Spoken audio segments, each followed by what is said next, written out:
CVA's AccuraSeries, Bagara barrels for guaranteed accuracy, nitride for guaranteed rust proofing, and a rifle guaranteed to be the best muzzleloader you've ever shot.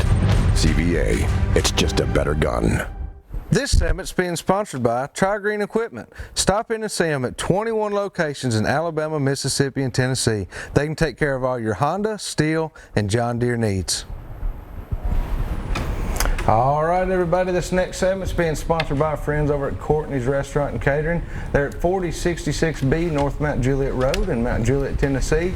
You guys can give owner Tom Courtney a call at 615-754-7548. Let him take care of all your delivery and catering needs.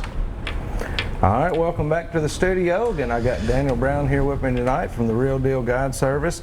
And Daniel, we've been talking about spooning for these hybrid, and that's something that you do a lot. But you were saying there's another way that you also like to catch them, and you've got a rig here with you tonight. You're going to kind of show off and show how you use it too. Yeah, I brought one of my.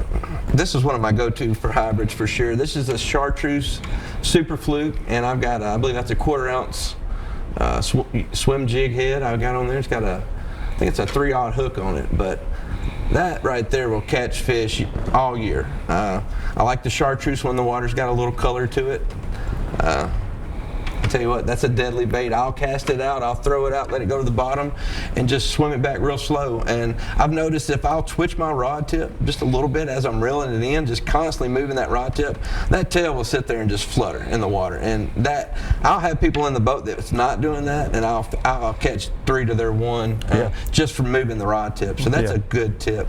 If I'm hybrid fishing, I've got this lure tied on either a spinning rod with this 1/4 ounce with maybe 8 to 10 pound test, and if I've got a big one on, because I'm fishing deep water a lot, maybe a 1 ounce, I'll have it on some 12 to 15 pound test on a bait caster, throwing it out. So it's a deadly bait. You can search a lot of water, and I believe our lake record was caught on it, so it catches big fish. I would definitely have one of these tied on, and one of a bunch of my spoons. I got to say, one of my favorite spoons right now is this clown color. And we got a glow-in-the-dark one too that really works. I'll take this thing and charge this up on the way out, and that's a deadly lure. You know, I'll charge one side of it against one of my LED lights on the way out, and it'll just flash as it goes through the water column. So those 2 baits right there, you can load the boat year-round on Percy Priest. Yeah, yes, and sir. something that Dayton hit on too, when we were catching those fish, half of them was full of bait. They had bait in their mouths, and you pulled one of them out there on the video, and I mean, it was exact. It was exactly the same size as that bank spoon that you were using. I mean, you had them sitting right beside each other, and there's a lot of importance to that, isn't there, Dayton? Matching the hatch. You got to, man, especially, I mean, really any time of the year, but you go to the springtime when them little shad are coming up, you know, they're going to want a little smaller bait sometimes. And that's what they're eating. And I'm not saying you can't catch them on a big spinner bait or nothing like that, but I mean, realistically, you want to try to get the bait the same size as what they're chasing, and that's crawdads too. A lot of people throw a big old jig over there. Yeah. If you go to flipping rocks, 90% of your crawdads ain't 3 inches long. Yeah. So you want to downsize your jig over there a little more. Yeah, catch a lot more fish that way a lot of times. Especially, actually, what you're hitting on right now, that for a smallmouth. I mean, the difference in a smallmouth and not could be a ½ inch in length on that crawdad. I mean, as far as how your day's going to go, makes a world of difference. So that's something too to always be sure you focus on is what are they eating right now? What do you have that closest matches that? You know, and that's anywhere you go. I mean, that's even at Gunnersville or anywhere. Yeah, it is. It is.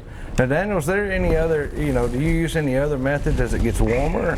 So as we warm up in the year, are you going to still be using the same methods, or do you kind of change up your?